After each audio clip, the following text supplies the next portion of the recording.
নমস্কার, দেখছেন কলকাতা টিভির সঙ্গে রয়েছে অনন্যা। শুরু করছি গুড মর্নিং কলকাতা। আর গুড মর্নিং কলকাতায় অনন্যার সঙ্গে রয়েছে আমি অভিক। আমাদের বাদ দিয়ে কেন হাসিনার সঙ্গে গঙ্গা তিস্তার জল বন্টন আলোচনা? প্রধানমন্ত্রীকে চিঠি দিয়েছেন মুখ্যমন্ত্রী।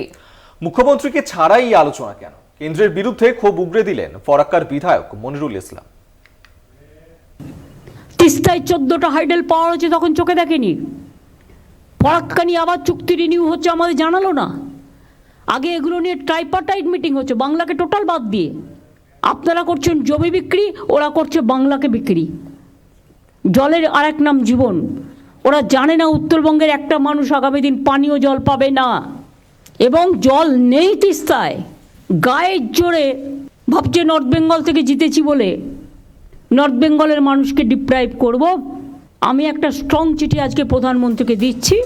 সোমবার মুখ্যমন্ত্রী মমতা বন্দ্যোপাধ্যায় প্রধানমন্ত্রী নরেন্দ্র মোদীকে চিঠি লিখে গঙ্গা জলবন্টন চুক্তির নবীকরণ এবং তিস্তার জল ভাগাভাগি প্রশ্নে দ্বিপাক্ষিক উদ্যোগ নিয়ে প্রশ্ন তুলেছেন।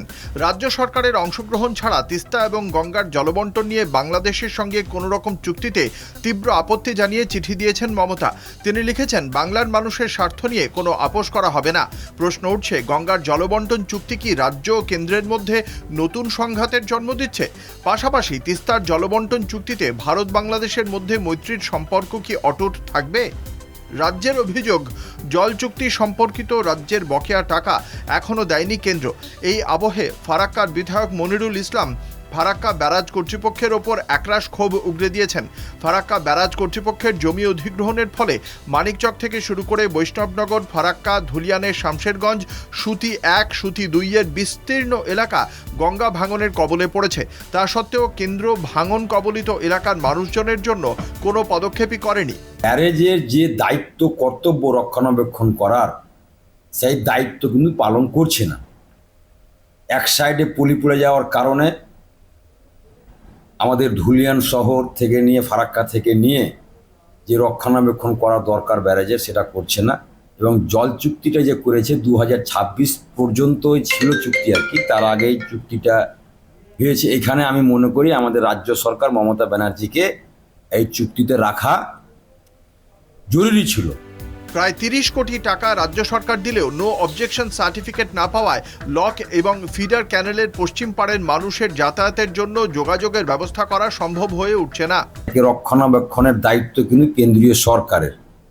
এই যখনই আমরা কোনো আন্দোলন করি, চিঠি চাপটা করি, বা যখন এই ব্যারেজ হয়, তখন কিন্তু বাংলাকে একটা টাকা দেবো বলেছিল, সেই টাকাটাও এখন পর্যন্ত দিচ্ছে না। তা আমাদের রাজ্য সরকারকে না জানিয়ে অন্ধকারে রেখে আমরা আপনাদের মাধ্যমে শুনলাম আর কি, চুক্তি হয়েছে 26 শেষ হলে আবার বাংলাদেশকে জল দেওয়া হবে। এইখানে আমাদের রাজ্য সরকারের প্রতিনিধি বা আমাদের মুখ্যমন্ত্রীকে ডাকলে আমরা খুব ভালো হতাম। কারণ গঙ্গার জলবন্টন নিয়ে 1996 সালে ভারত ও বাংলাদেশের মধ্যে চুক্তি হয়েছিল। সেই চুক্তির মেয়াদ শেষ হওয়ার কথা 2026 সালে।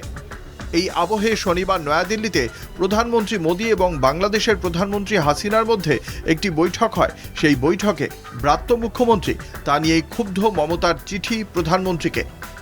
মুর্শিদাবাদের ফারাক্কা থেকে জয়ন্ত রায়ের রিপোর্ট, কলকাতা টিভি। ফের শহর কলকাতায় অগ্নিকাণ্ড। অ্যাক্রোপলিস মল, গাস্টিন প্রেসের বহুতলের পর এবার মেহতা বিল্ডিং। মঙ্গলবার বিকেলে বড়বাজারের মেহতা বিল্ডিং এ আগুন লাগে। কালো ধোঁয়ায় ঢেকে যায় এলাকা। আতঙ্কিত হয়ে পড়েন স্থানীয় বাসিন্দারা। দমকলের 10টি ইঞ্জিনের চেষ্টায় আগুন নিয়ন্ত্রণে আসে। মেহতা বিল্ডিং এর 4র্থ তল অর্থাৎ 4 তলাতে আগুন লেগে চাঞ্চল্য ছড়ালো। এদিন বিকেলে মেহতা বিল্ডিং এর 4 তলার একটি কেমিক্যাল বোঝাই গোডাউনে আগুন লাগে এবং সঙ্গে সঙ্গে এখানে যারা ছিলেন ব্যবসায়ীরা, ওষুধের দোকানের যারা কর্ণধাররা, তারা সঙ্গে সঙ্গে দমকলে খবর দেন। দমকল আসে এবং দমকল এসে সঙ্গে সঙ্গে তাদের কাজ শুরু করে এবং এই মুহূর্তে আগুন একেবারে নিয়ন্ত্রণে। তবে সুজিত বসু, যিনি দমকল মন্ত্রী, তিনি এখানে এসেছিলেন। তিনি এসে পরিদর্শন করেন এবং তিনি এসে জানান যে স্বাভাবিকভাবে আগুন লাগার সঙ্গে সঙ্গে দমকল ব্যবস্থা গ্রহণ করেছে। আগুন এই মুহূর্তে সম্পূর্ণ নিয়ন্ত্রণে। যেটা পেলাম, 3 তলা 2টো রুমে আগুন আছে। এখন আগুন কন্ট্রোল হয়েছে। এখন প্রচুর স্মোক আছে। আমাদের লোকেরা এন্ট্রি পয়েন্টে আছে, যেখানে আগুন উৎসস্থল, সেখানে আমাদের লোকেরা আছে, সিনিয়র অফিসাররা আছে, তারা আমাকে ফোনে যেটা বললো কিছু আরও সময় লাগবে। ধোঁয়াটা বার করার একটা স্মোক কাটার আছে, সেটাকে আমরা ব্যবহার করছি। অন্যদিকে এই বিল্ডিং তথা এইখানের যারা কর্ণধাররা ব্যবসায়ীরা রয়েছেন তাদের যে সমিতি, তাদের সর্বোচ্চরা অর্থাৎ তাদের প্রধানরা জানিয়েছেন যে এইখানে অগ্নি নির্বাপন ব্যবস্থা অত্যন্ত ভালো ছিল, কেননা এর আগেও বাগরি মার্কেটের আগুন লাগার ফলে সেই আগুন বেশ কয়েকদিন ধরে টানা চলেছিল। সেই স্মৃতি এখনও তাদের ভেতরে তাজা রয়েছে। ফলত তারপর ব্যাপকভাবে সাজানো হয় অগ্নি নির্বাপন ব্যবস্থাকে এবং সেই কারণেই অতি দ্রুত আগুন নিয়ন্ত্রণে আনা সম্ভব হয়েছে বলে তারা জানিয়েছেন। ক্যামেরায় বিশ্বজিৎ বেরার সঙ্গে শুভঙ্কর মণ্ডল, কলকাতা টিভি। মুখ্যমন্ত্রীর ধমকের পরই নড়ে চড়ে বসল প্রশাসন। ফুটপাতের বেআইনি দখল রুখতে ময়দানে বিধাননগর, রাজারহাট, গোপালপুর পুরসভা। শহর থেকে জেলা তৎপর পুর প্রশাসন। 24 ঘন্টা না হতেই শুরু বোলডোজার নিয়ে উচ্ছেদ অভিযান।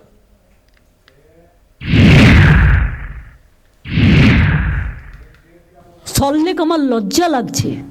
সোমবার হুঁশিয়ারি, 24 ঘন্টার মধ্যেই অ্যাকশনে বিধাননগর পুরসভা। পুলিশ বাহিনী বুলডোজার নিয়ে ফুটপাথ দখলমুক্ত করতে রাস্তায় পুরসভার আধিকারিকরা।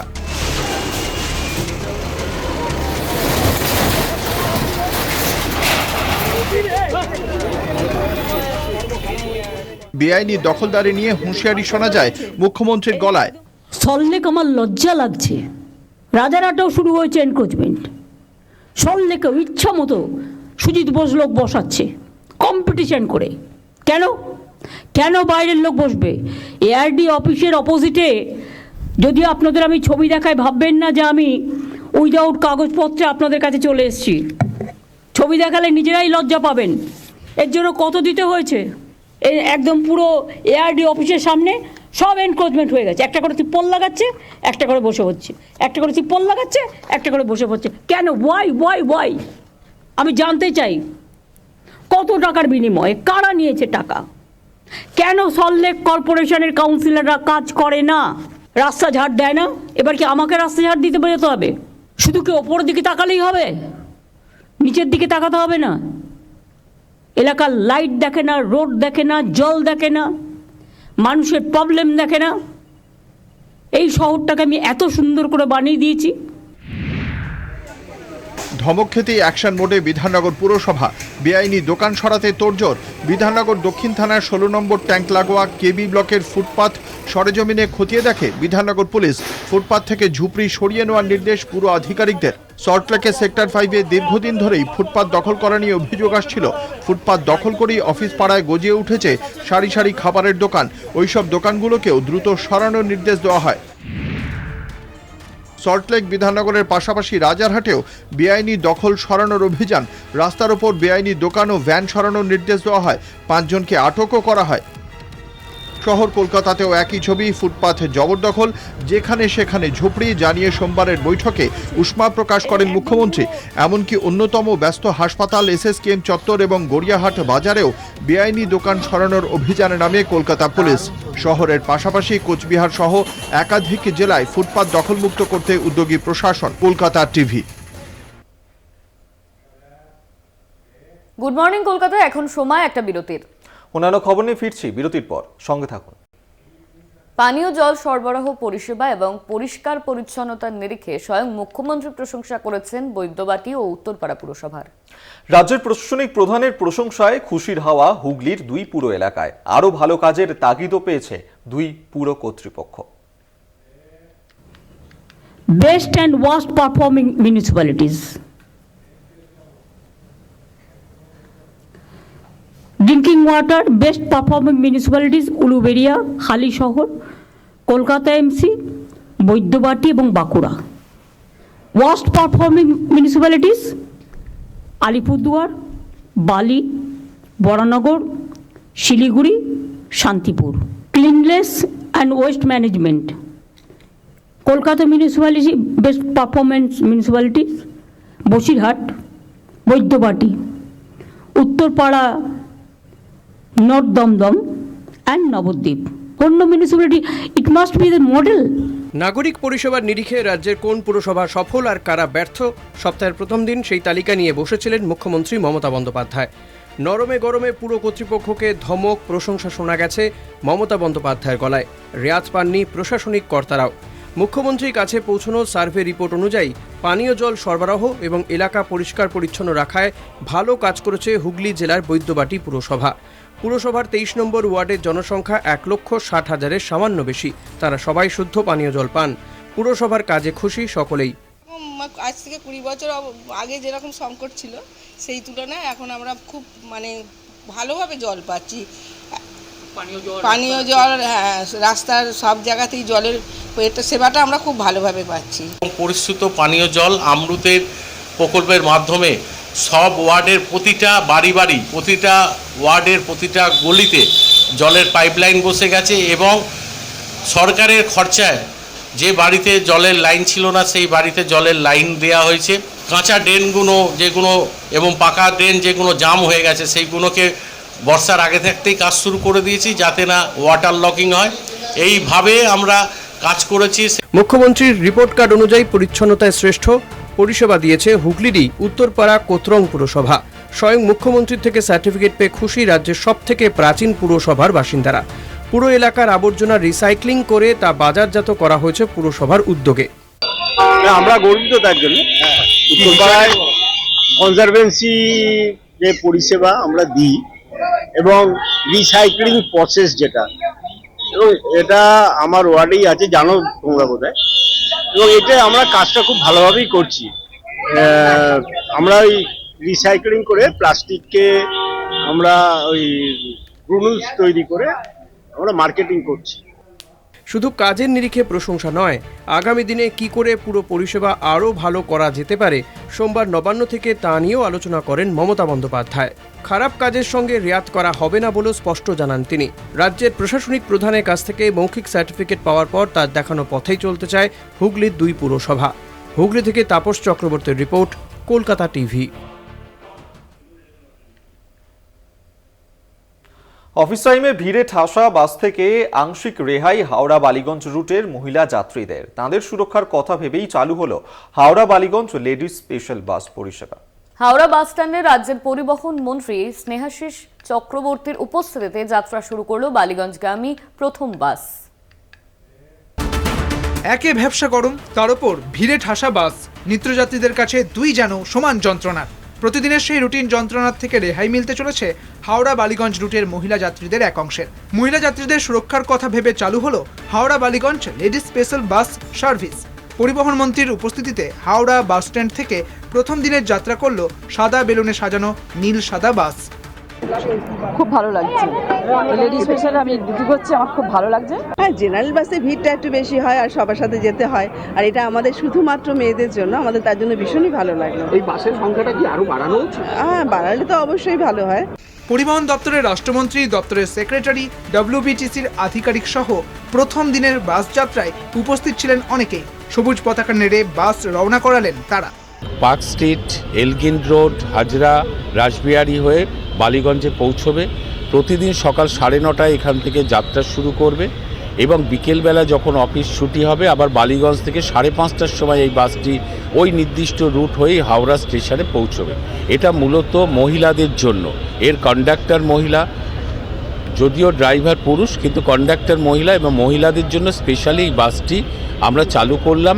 এরপরে যদি যাত্রীর সংখ্যা বাড়ে তাহলে আমরা আবার বাসের সংখ্যা বাড়াবো। প্রথম দিনে লেডিস স্পেশাল বাসে চাপতে পেরে খুশি মহিলা যাত্রীরা। ভবিষ্যতে বাসের সংখ্যা বাড়লে তাদের যে সুবিধা হবে তাও স্বীকার করে নিয়েছেন হাওড়া বালিগঞ্জ রুটের মহিলা যাত্রীরা। হাওড়া থেকে জগন্নাথ সামন্তের রিপোর্ট, কলকাতা টিভি।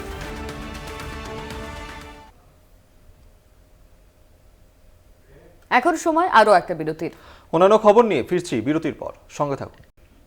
ইতালির রোমান স্কোয়ারে মিলল রোমান সাম্রাজ্যের সময়ের লন্ড্রি। সেখানে জল সংরক্ষণ করার জন্য কিছু চৌবাচ্চা দেখা গিয়েছে, যেগুলো নোংরা জামাকাপড় পরিষ্কার করার জন্যই ব্যবহার করা হতো বলে জানিয়েছেন প্রত্নতাত্ত্বিকরা। এই রোমান লন্ড্রির খোঁজ মেলায় রোমান সাম্রাজ্যের সম্পর্কে আরও কিছু নতুন তথ্য পাওয়া যাবে বলে মনে করছেন প্রত্নতাত্ত্বিকরা। ইতালির ভ্যাটিকান সিটিতে মিলল রোমান লন্ড্রি। ইতালির সংস্কৃতি মন্ত্রক একটি প্রেস বিজ্ঞপ্তিতে জানিয়েছেন 14 জুন ভ্যাটিকানের রোমান স্কোয়ারে একটি নির্মাণের সময় এই ধোপাখানাটির খোঁজ মেলে। যে ভিডিওটি প্রকাশ করা হয়েছে সেখানে দেখা যাচ্ছে মাটি থেকে মাত্র কিছু ফুট নিচে রয়েছে সেই লন্ড্রি। জায়গাটি পুঙ্খানুপুঙ্খভাবে পর্যবেক্ষণ করছেন প্রত্নতাত্ত্বিকরা। সেখানে জল সংরক্ষণ করার জন্য কয়েকটি চৌবাচ্চা পাওয়া গিয়েছে, যেগুলি নোংরা জামাকাপড় পরিষ্কার করার জন্য ব্যবহার করা হতো।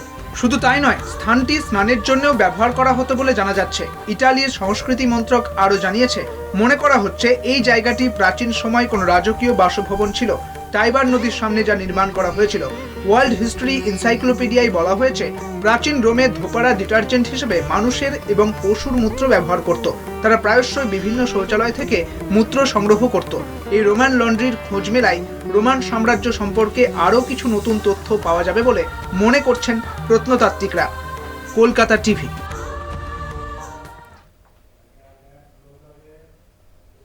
গুড মর্নিং কলকাতা আজ এই পর্যন্তই। অন্যান্য খবরের জন্য নজর থাক কলকাতা টিভিতে রাত দিন 7 দিন।